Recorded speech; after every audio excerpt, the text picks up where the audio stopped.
मातरम पर बवाल को लेकर के सांसद राजेंद्र अग्रवाल ने न्यूज वन इंडिया से खास बातचीत करते हुए अपनी प्रतिक्रिया व्यक्त की है। सुनिए। मेरठ में आज महापौर शपथ समारोह था। उसी के बीच भारतीय जनता पार्टी और एआईएमआईएम के कुछ कार्यकर्ताओं के बीच झड़प देखने को मिली थी। इसी को लेकर के हमारे साथ मौजूद हैं सांसद हैं राजेंद्र अग्रवाल। सांसद जी, क्या कहना है, किस बात को लेकर के ये विवाद हुआ? पहले भी ये विवाद काफी दिन देखने को मिला था जिस वक्त हरिकांत आलूवालिया जी महापौर रहा करते थे। देखो, जो मेरी जानकारी है, वंदे मातरम के गायन का विरोध करने के कारण से समस्या पैदा हुई और मुझे लगता है कि बहुत गलत है ये। वंदे मातरम कोई सांप्रदायिक गीत नहीं है, वंदे मातरम कोई धार्मिक गीत नहीं है। वंदे मातरम मातृभूमि की वंदना है और वंदे मातरम देश की आज़ादी से जुड़ा हुआ ऐसा गीत है जिसको गाते गाते हमारे देश के जो नौजवान हैं वो फांसी के फंदों पर झूल गए। वो उसको जो है, और ऐसा नहीं है, उसको अशफाक ने भी गाया, उसको बिस्मिल ने भी गाया। तो इसलिए इसको इस नज़रिए से देखना ये बहुत दुर्भाग्यपूर्ण है। और उसकी शुरुआत बेशक वो मोहम्मद अली, शौकत अली ने की, परंतु ये सिलसिला रुकना चाहिए। ये देश के शहीदों का एक प्रकार से अपमान है जब हम वंदे मातरम का विरोध करते हैं। तो मेरा ये अनुरोध है, मुस्लिम लीडरशिप से भी मेरा अनुरोध है कि इस बात को समझें। और वंदे मातरम जो राष्ट्रगीत है और परंपरा से गाया जाता है, कोई ऐसा तो नहीं कि विशेष रूप से गाया जा रहा था, लोकसभा के अंदर, संसद के अंदर गाया जाता है, तो उसका वो विरोध करना बंद करें, उसको वो पहचाने। और अपने जो ये सभासद हैं या अन्य स्थानों पर जो भी लोग हैं, ये मुस्लिम नेतृत्व उनको समझाए कि वंदे मातरम देशभक्ति का गीत है, देश की आज़ादी से जुड़ा हुआ गीत है, इस पर विवाद खड़ा करना उचित नहीं है। राष्ट्रीय गीत पर क्यों इनको इतनी आहत होती है, क्यों ठेस पहुंचती है कि राष्ट्रीय गीत गाने से ही इतने गुरेज करते हैं और उसके बाद विवाद खड़ा करते हैं? नहीं, मेरे ख्याल से नासमझी ज़्यादा है ये, या कुछ पुरानी आदत पड़ी हुई है वो है। और जैसा मैंने कहा कि इसके लिए इनसे ज़्यादा इनका नेतृत्व जिम्मेदार है। नेतृत्व को ये बात अपने जिम्मे लेनी चाहिए कि वो इस बात को ख़त्म कराएं। वो जैसा मैंने कहा, मैंने 2 नाम लिए, मैं बार बार उनके नाम को नहीं लेना चाहता।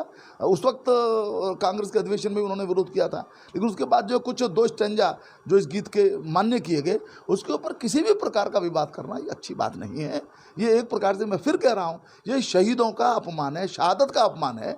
तो यदि एआईएमआईएम ने किया है तो असदुद्दीन ओवैसी हैं, उसके राष्ट्रीय अध्यक्ष हैं, उनको सोचना चाहिए, उनके अपने पार्षदों को या अपने अन्य जो उनके कार्यकर्ता नेता हैं उनको गाइड करना चाहिए। देखिए, सबसे बड़ी बात ये कि जिस वक्त शपथ समारोह चल रहा था, वो दूसरी तरफ अगर देखा जाए तो महापौर वहाँ पर शपथ ले रहे हैं, दूसरी तरफ एक विवाद खड़ा होता है। भारतीय जनता पार्टी के कार्यकर्ता और एआईएमआईएम के कार्यकर्ता आपस में भिड़ते हैं। विवाद ये है कि वंदे मातरम नहीं बोलना है। तो क्या आने वाले वक्त में जो बोर्ड बैठक होंगी, इनको लेकर के भी कहीं ना कहीं ये समस्या बढ़ती हुई नजर आएगी? नहीं, देखिए, मैं तो उसी बात को दोहराऊंगा कि ऐसा नहीं होना चाहिए भाई, ज़्यादा से ज़्यादा। हालांकि मैं तो उसको भी अनुचित मानता हूँ, क्योंकि वंदे मातरम सबका गीत है और सारे, चाहे हिंदू हो मुस्लिम हो, उन्होंने देश के प्रति समर्पण करते समय, जान देते समय इस गीत को गाया है। तो मैं उसको उचित नहीं मानता। लेकिन तब भी यदि किसी को बहुत ऐतराज़ है भाई वंदे मातरम होते समय, जो कि परंपरा है, वो ऐसा तो नहीं खासतौर से गाया जा रहा है, परंपरा है सदन को के अंदर उसको गाए जाने की, वो अपना बैठ जाए, बाहर चले जाए। अच्छा रहेगा कि बाहर चले जाए, उसका अपमान भी ना हो राष्ट्रगीत का। तो और उसके बाद जो है शामिल हो जाए। उस पर विवाद खड़ा करना या उसके कारण से सदन का माहौल ख़राब करना ये उचित नहीं है। उनको जनता ने आशीर्वाद दिया है, आप हमारे क्षेत्र की सेवा करो, तो आप अपने अपने क्षेत्र के अंदर सेवा भाव से लगो। अपने जहाँ के आप पार्षद चुने गए हैं, वहाँ के लोगों की सेवा करो और सब मिलजुल करके महापौर के नेतृत्व के अंदर एक नए मेरठ का निर्माण करें। ये मेरा कहना है। इसमें विवाद में पड़ना या विवाद खड़ा करना ये उचित नहीं है। सांसद जी, भारत में रहना है, राष्ट्रीय गीत और राष्ट्रीय गान गाना पड़ेगा, लेकिन वो इस चीज़ को नहीं समझ पा रहे हैं। तो क्या ऐसा होना चाहिए जिसके चलते वो आराम से समझ सकें और कोई कमेटी भंग भी ना हो, कोई बोर्ड बैठक भंग भी ना हो? उसके लिए कुछ इनके लिए निवारण उपचार, कुछ ऐसी चीज़ आ सकती है निकल के? क्या कह सकते हैं, मतलब मुझको तो अजीब लगता है कि कोई भारत माता की जय, वंदे मातरम, इसके लिए कोई आग्रह करना पड़े। ये तो स्वाभाविक रूप से आना चाहिए।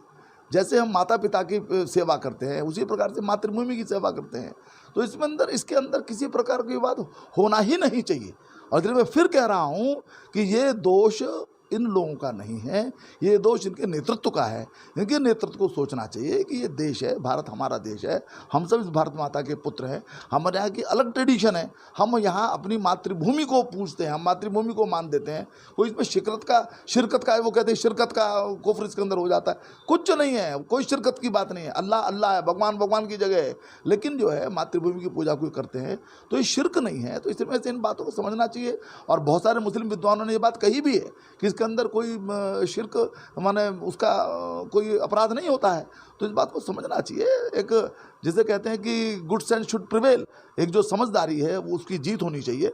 मैं इतना ही कह सकता हूँ। मेरठ से अतुल शर्मा की रिपोर्ट, न्यूज़ 1 इंडिया। मेरठ में